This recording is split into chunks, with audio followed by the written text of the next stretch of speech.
Shouldn't be a problem. Shouldn't be a problem. I say something that he's not listening. He was famous for giving interviews to Howard Stern. Oh, yeah? They would talk forever. And the most recurrent topic, it was that he was well endowed. That's the Oh, only him? topic. James Woods? Yeah, and that was the main topic every single The interview. ladies love him. It's true. Yeah, it's not my area of interest. I know we can't talk about it because Luckily, he doesn't want to. he but- doesn't want to talk about himself. I see. That's fine. That's going to work out.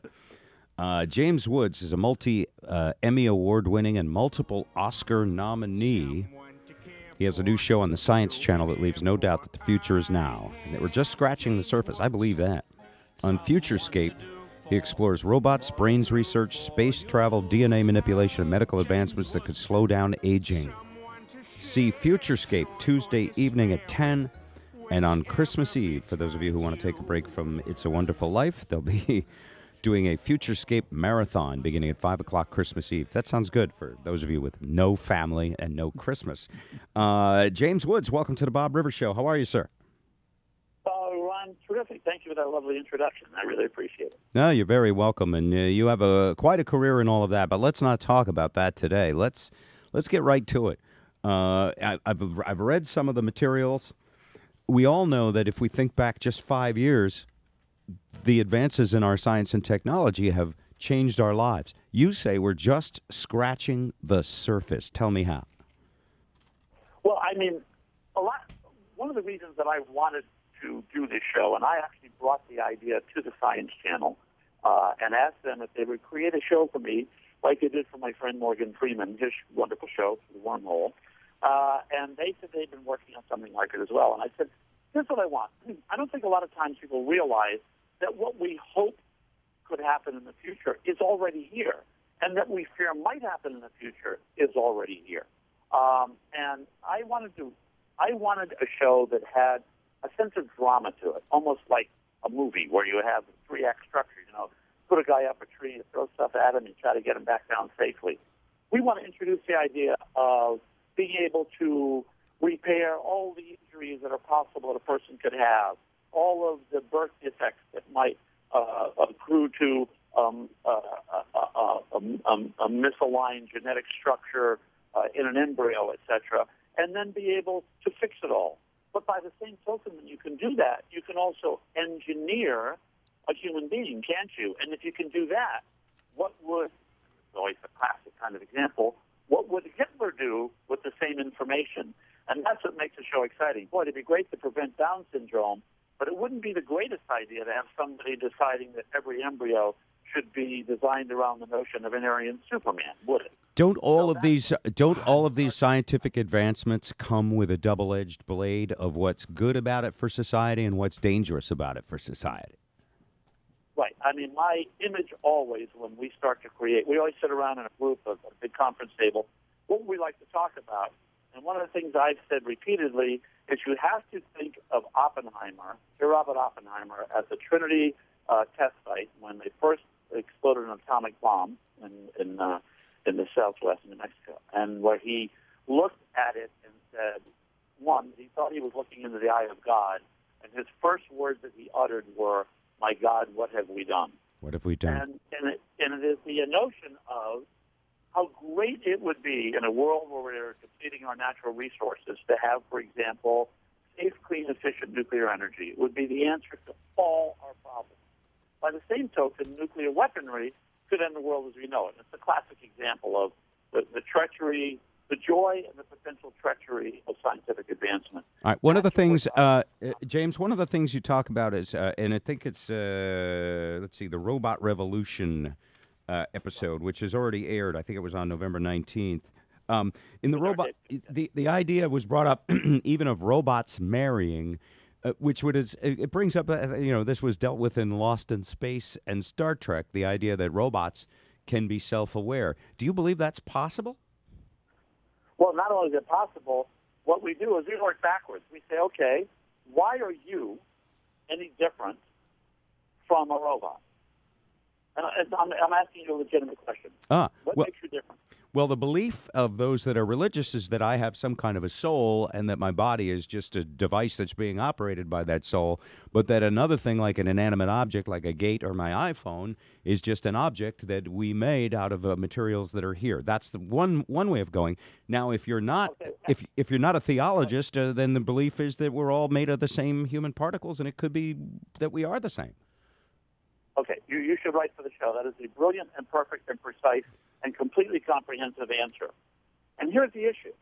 Now, I happen to be a practicing Roman Catholic. And in the Catholic Church, faith, the belief in God, is a matter of faith. It is not a matter of reason. You can't prove the existence of God. Right. And the argument, which is somewhat teleological by some people's assessment, is one that is very elegant in the sense that faith, by definition, is unprovable. And therefore, there is no reason to faith, but faith has a power in and of itself. So, I can guarantee you this. There is no gene for the human soul. We've gone through the human genome. It's not there. And I'm a religious person. Right. There is no gene, by the way, for being homosexual. There is no gene for being an alcoholic. There are a lot of genes that don't exist, and yet there are conditions in the human experience, that do exist, and that we acknowledge. And that we sometimes even say, for example, there's an argument that a lot of my gay friends in Hollywood will say, well, I believe being born gay, for example, is really a birth condition and not a nurture condition. Other people would disagree or say it's a combination of the two. Though there's no gene, I think a lot of people would agree that you're just born gay or you're not. Okay. Yeah. Be that as it may, for example, and I think a lot of people feel that way, and probably legitimately so. Be that as it may, if I were from an alien planet, and I were to come down and I were to look at a robot who had been designed with software that could mimic human reason, ethics, certain conditions for behavior, etc., and had an exoskeleton and a structure that could be made to create human skin, etc., and we can do this with XNA eventually, I believe that an alien would not be able to discern between the two. Wouldn't be able to tell the difference. That's right. To design a human being as a robot. So the only difference is a matter of faith. And we actually address that in that episode, which is called Robot Revolution, and the second episode called Playing God. But what we do, and what I like about Futurescape, the show, is that we say, but when you do that, and when you do play God, you may end up not playing God as well as God plays God.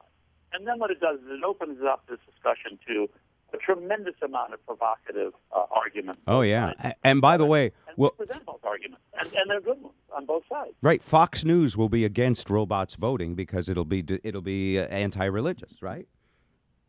Well, I don't know if that's true because, for example, you could design a robot without exception that would have a better ethical, quote, soul, unquote, than many of the people throughout history, certainly starting with Hitler and maybe working your way up to people who are in power now. And I could name you a few, but I won't.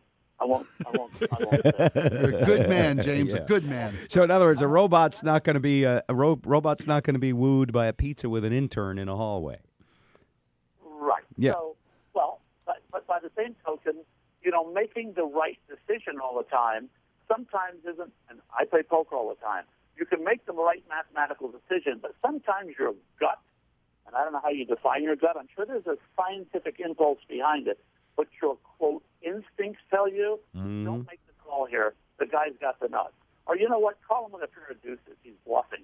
How do we know that? Well, on some level, there may be an algorithm somewhere buried deep inside the human genome and experience, et cetera, that allows me to make that call in poker, and it's still scientifically valid. Or it may be some intangible thing that we'll never be able to calibrate. So you could be yourself wrong about religion, and everything you think is your soul is just programmed into you.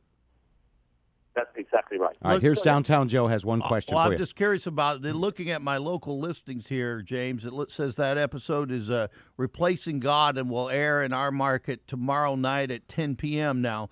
Says, could God's long reign finally be in jeopardy? I'm hoping this isn't one of the ones you're going to run during the Christmas Eve marathon. Well, that's the thing. I mean, when you do, I think that you're going to have, and see, I mean, I very much subscribe to that because, you know, the answer we come up with is if you're going to play God, you know, you better be doing a pretty damn good job of it. Because so far, you know, God finally maybe has not done a bad job himself, and I say that, obviously, in quotes and tongue-in-cheek. For those who are spiritual, I think that, you know, there's a wonderful way to look at all this.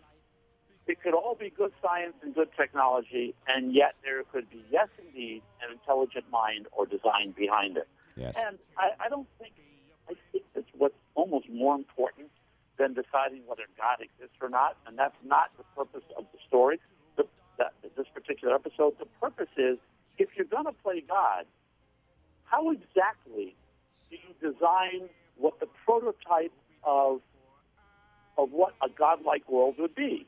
So, for example, it's wonderful to be able to design nanotechnology that can be inserted into an embryo and resplice a gene that would have led to Down syndrome and now will result in a normal child. By the same token, letting, you know, Nancy Pelosi decide that aggression in men is a bad thing, and now you're going to design a gene where everybody is born without the will to resist, and then they're slaughtered by another entity that comes over. Wow, you know, I'm just giving scenarios. Yeah. Wow. James, you know, you're borderline out there. You would not want Hitler, for example, to have the ability to resplice a gene in an embryo. But I certainly wouldn't mind Bertrand Russell having that idea, you know, because he would always want something good. Hitler would want a world without diversity, which none of us would want. I don't think any reasonable person would want a homogeneous world. You'd want a world of excitement and diversity and variety. That's what makes the world James, more interesting place. If you designed God, though, that would be a problem because there's always a new version coming out that's got features the other one didn't have.